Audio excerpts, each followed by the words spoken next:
ada talk show di Radio Start 102,6 FM. 102,6 FM Satsresi Suara Satu Kata Penuh Makna Pasti Selalu di Hati. Baik sahabat SATV, masih bersama kami di talk show bersama BNNK Kabupaten Mandailing Natal. Ini dengan tema akselerasi War on Drugs menuju Indonesia bersinar. Tadi kita sudah bertanya nih mengenai Hari Anti Narkoba 2023 ya. Sebenarnya Hari Anti Narkoba Internasional itu apa, Bu? Iya. HANI ya. HANI itu HANI singkatan dari Hari Anti Narkotika Internasional ya.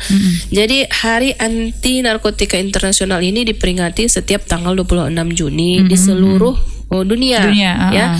Ini merupakan wujud keprihatinan dunia terhadap permasalahan narkotika ya.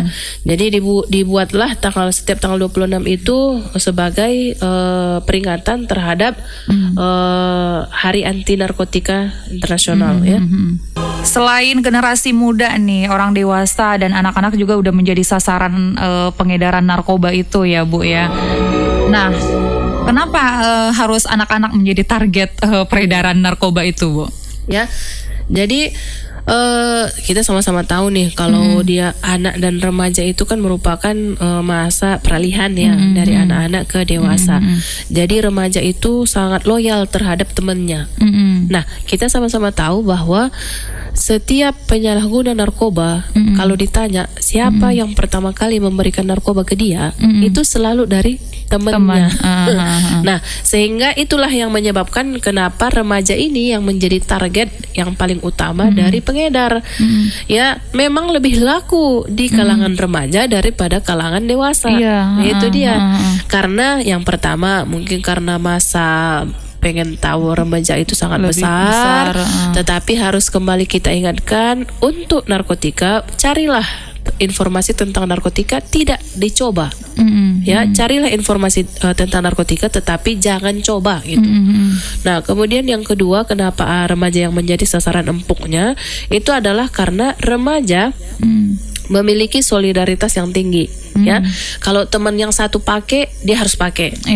Untuk narkotika ini lebih baik jangan kamu pakai. Mau putus berteman, putuslah. Kalau si kawan itu atau geng yang sana nggak mau nggak kawan, nggak boleh berkawan lagi atau nggak boleh lagi kita masuk ke geng itu, ya udah nggak usah. Masih banyak teman yang lain, masih banyak kelompok yang lebih positif yang lain yang bisa menyelamatkan kita gitu. Nah, alasan yang lainnya kenapa remaja ini yang menjadi sasaran itu adalah karena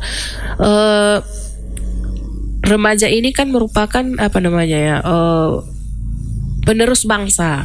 Jadi sebenarnya di sini ada perang tanpa wajah ya, atau proxy war gitu.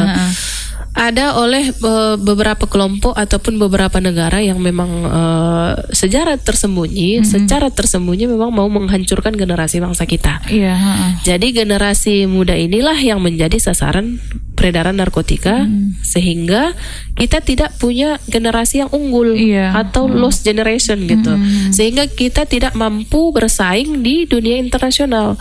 Nah, bagi kamu remaja, jangan sampai kamu mau jadi sasaran dari peredaran narkotika ini ya. Nah, yang saya katakan ini proxy war ini atau perang tanpa wajah ini beneran terjadi loh. Enggak hanya sekedar kata-kata gitu. Memang beneran terjadi. Ya, ada oleh beberapa kelompok dan beberapa negara yang memang nyata mau menghancurkan generasi kita sehingga kita tidak mampu saing. Tidak perlu saya katakan siapa kelompoknya dan siapa negaranya, kita sudah sama-sama tahu. Kita sudah sama-sama tahu. Nah, dan seperti tadi juga yang saya katakan, remaja ini kan punya potensi yang luar biasa. Inilah yang hendak dihancurkan oleh narkotika ya. Itulah yang menjadi alasan kenapa remaja kita yang menjadi sasaran empuknya gitu. Jadi sebenarnya memang keluarga sih yang paling utama ya di iya. sini ya. Nah. Karena kan kalau anak kecil memang keluarga harusnya masih dalam pengawasan keluarga. Iya. Nah, jadi cara pengedar pun menawarkan ke remaja ini mudah sebenarnya. Nah, dikasih gratis. Dikasih gitu. gratis. Coba dulu, punya aku ada kok, kamu nggak perlu bayar. Coba aja cicip dulu. Gitu. Iya, kalau cocok lanjut, kalau nggak juga nggak apa-apa. Kan katanya. Iya. Dan keseringan sekali coba langsung gitu. Nah, cara mereka menawarkannya itu pun dengan bujukan, dengan janji yang manis dan segala macamnya. Nah, kalau misalnya si anak remaja ini nggak mau dengan bujukan, mereka akan dengan ancaman. Oh iya. Dengan ancaman. Kalau dan sering sebelum ancaman itu mereka sering mengejek itu, membuli kan? Iya. Masa gini aja kamu nggak berani coba, cemen gitu. Atau dengan bahasa yang lebih apa namanya, ekstrim. Iya. Lebih ekstrim, mungkin nggak etis kalau saya katakan di sini gitu. Dengan ejekan-ejekan itu sehingga si remaja ini tertantang. Tertantang dia. Kita sudah tahu remaja kan pantang pula ditantang. Oh, bagus-bagus lah. Sini biar ku coba, katanya pula. Jadi kesering dengan cara yang seperti itulah remaja kita ini menjadi korban penyalahgunaan narkoba. Dengan begitulah caranya si pengedar ini sangat mudah masuk ke kalangan remaja. Ya. Nah, gimana caranya kalau biar anak muda ini bisa sehat dan aman dari penyalahgunaan narkoba ini, Bu? Iya. Nah, tadi kan saya katakan bahwa seberapa banyak pun barangnya, seberapa mudah pun mendapatkannya, itu sangat tergantung pada diri kita sendiri. Bagaimana kemampuan kita menolaknya. Nah, yang perlu kita ketahui di sini adalah bahwa kita itu di setiap individu itu kita harus tahu siapa sih kita gitu, siapa diri kita, tujuan penciptaan kita itu untuk apa, kita berada di sini itu untuk apa, kita berperan di keluarga itu sebagai apa, sebagai anak, sebagai kakak, sebagai abang dan segala macam. Nah, kita juga harus punya potret diri di masa depan. Kalau misalnya nih saya punya potret diri saya di masa depan, kalau misalnya saya ini remaja saat ini ya, saya misalnya membuat gambaran diri saya 20 tahun ke depan itu adalah seorang pengusaha yang sukses misalnya, punya ini, itu potret saya, itu gambaran saya. Otomatis kan kalau saya punya gambaran, otomatis saya punya langkah-langkah untuk mencapai itu ya kan. Nah, jadi setiap remaja harus punya gambaran diri di masa depan itu gimana, harus punya dia. Kalau dia nggak punya, otomatis dia tidak bisa meniti jalan, membuat langkah menuju tujuan itu. Nah, kemudian remaja ini juga harus paham bahwa dia tidak hidup sendiri.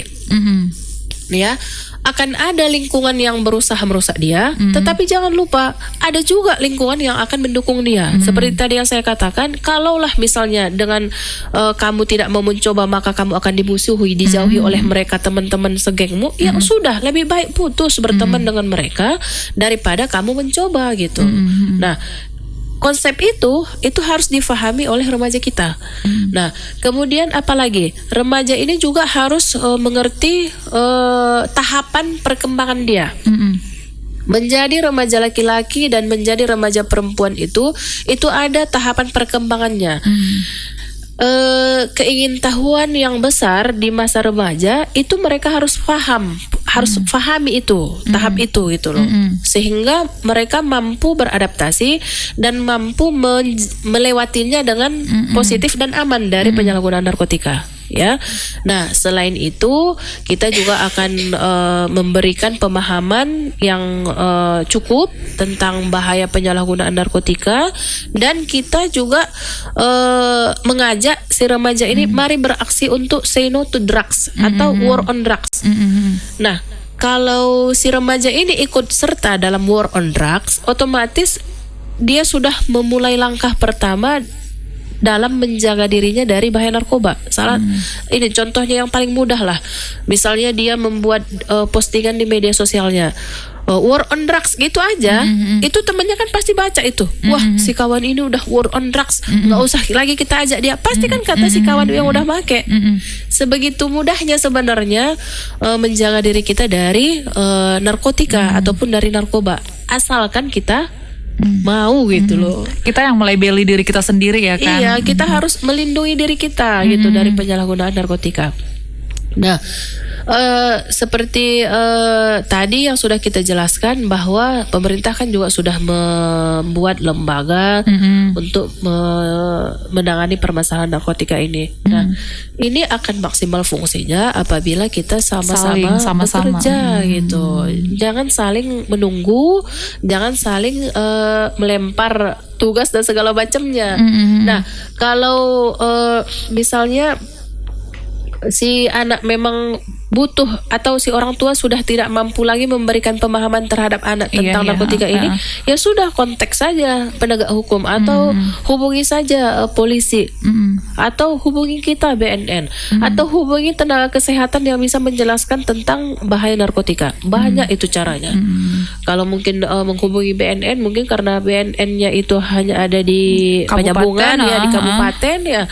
Terlalu jauh, itu tenaga kesehatan kan ada di yang setiap terdekat pustu. aja dulu. Ya, ada di pustu, jangan kan di puskesmas kan. Di pustu ada. Mereka paham itu tentang bahaya narkotika. Yep. Ya. Baik, memang menarik ya pembahasan kita kalau mengenai narkoba itu panjang banget ya. Ya, Tapi panjang banget. sahabat Start FM, waktu juga yang harus memisahkan kita nih. Terakhir nih ya Bu ya. Pesan untuk pendengar nih apa Bu? Ya. Yang pertama untuk remaja dulu ya. Kamu keren tanpa narkoba. Tuh. Paten.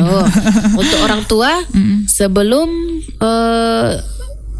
sindikat narkoba merangkul anak-anak kita, ayo kita rangkul terlebih dahulu. Edukasi tentang narkotika di dalam keluarga sejak dini itu penting. Kemudian untuk pemangku kebijakan, kepala desa dan seterusnya, itu di saat kita merencanakan suatu kegiatan, itu sisihkanlah salah satunya itu adalah untuk pemberantasan sosialisasi narkoba. ataupun untuk penyuluhan, untuk edukasi bahaya narkotika dan untuk pemberantasan narkotika gitu. Oke, terima kasih Ibu. Sama-sama. Oke, sahabat Start FM, tentu sudah kebersamaan kita di talk show untuk hari ini. Sahabat Start FM, semoga kita sama-sama bisa terhindar ya dari yang namanya narkoba itu. Ya, saya juga mohon maaf, mungkin ada kata-kata yang kurang tepat yang kurang tepat, saya mohon maaf. Terima kasih. Iya. Ya. Oke, sahabat Start FM, selepas ini masih bersama Feby, tetap bersama kami dan terima kasih. Wassalamualaikum warahmatullahi wabarakatuh. Horas. Music on the Paradise Island.